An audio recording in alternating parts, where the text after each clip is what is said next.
Okay, let's look at this scenario we are going to configure. We will configure a scenario that is typically found in a production network. Traffic to an application server needs to be inspected by a third-party device. Then, we will start by creating two VPCs. The VPC on the left will host the application server and will be called Application VPC. The VPC on the right will host the gateway load balancer and will be called Security VPC. In both VPCs, we will create two subnets. The Application VPC will have public subnets, while the Security VPC will have private subnets. The public subnets have a route to the internet, while the private subnets do not. Also, instances on public subnets will have public IP addresses, while instances on private subnets will only have private IP addresses. It is important to note that within AWS there is no way to designate a subnet as public or private. It is simply a way to refer to the subnet based on its configuration. So, in the Security VPC, one subnet will host the gateway load balancer while the other will host the network appliance, which will inspect application traffic from the Application VPC. The gateway load balancer will send traffic to the network appliance using the GWLB protocol on UDP port 6081. In the Application VPC, a subnet will contain the application server. By default, the VPCs are isolated, so the application server will not be able to send traffic to the network appliance, which is in the Security VPC for inspection. So, we will create a gateway load balancer endpoint on the other public subnet of the Application VPC. The endpoint is a network component that provides network services. Therefore, by creating an endpoint, we can extend the gateway load balancer to the Application VPC by keeping it in a different VPC. Now, the application server needs to receive traffic from the internet, so we will assign an internet gateway to the Application VPC. An internet gateway is a network component that enables communication between your VPC and the internet. Think of it as a virtual router. So, having configured the network infrastructure, let's now understand the traffic flow. We will configure the application server to forward all incoming and outgoing traffic, except local traffic from the VPC to the network appliance for inspection. In other words, if the traffic is local to the VPC, it will not be inspected, but any traffic coming from outside the VPC or destined to leave the VPC will be inspected. Thus, when an internet user attempts to access the application server, the gateway load balancer endpoint will receive the incoming traffic to be inspected. The gateway load balancer endpoint will forward it to the gateway load balancer, which, in turn, will forward it to the network appliance. When the appliance completes the inspection, it will return the packet to the gateway load balancer, which will forward it to the gateway load balancer endpoint, which will forward it to the application server. Note that, at this point, we are still talking about the original traffic coming from the internet.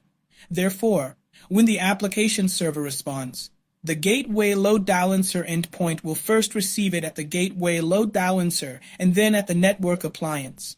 The network appliance inspects it, sends it to the gateway load balancer, which, in turn, sends it to the gateway load balancer endpoint, which routes it back to the requesting client on the internet.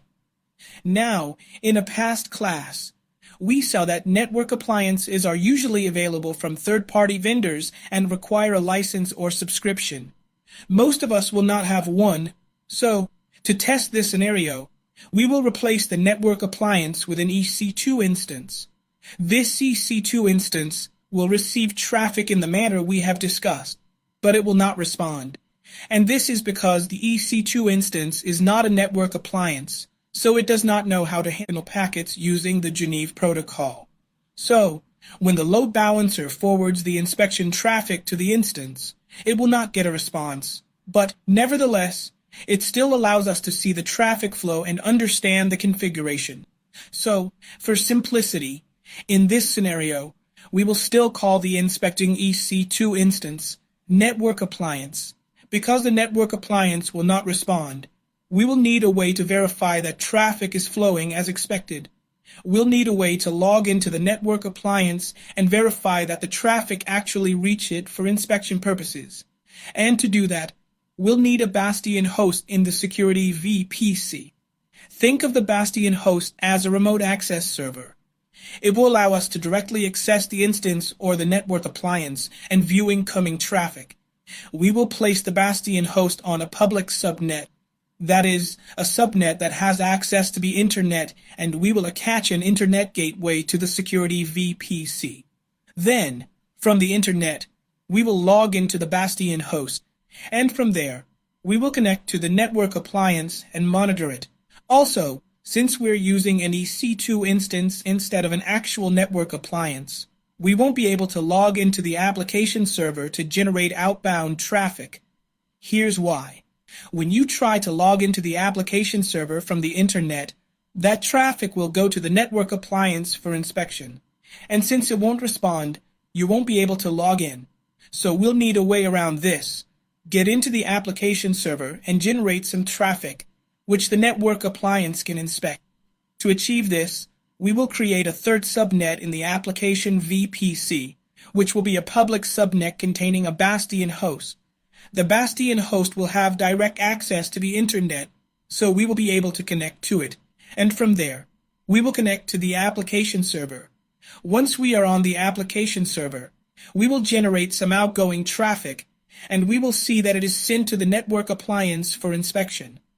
For simplicity, we will host all our resources in a single availability zone. Also, you will notice that this topology lacks high availability.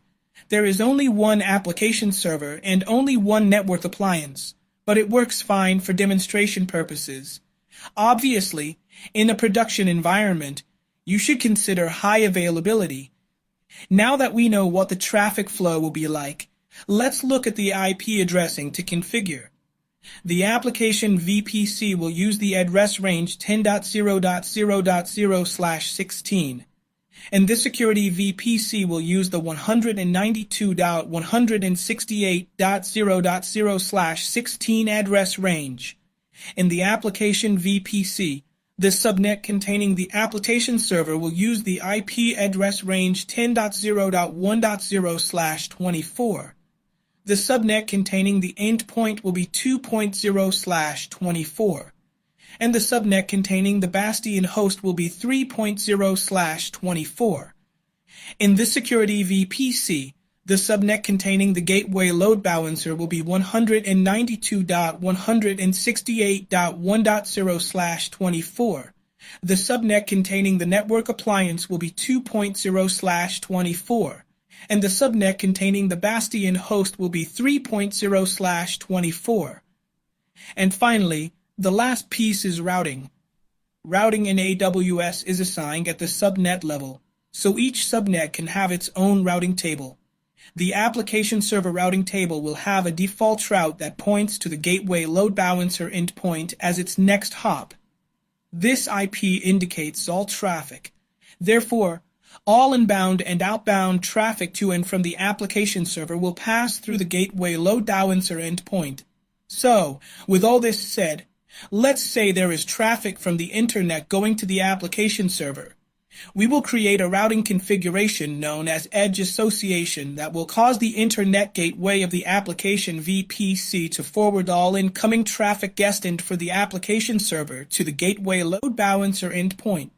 The gateway load balancer endpoint does not need a route to forward it to the gateway load balancer.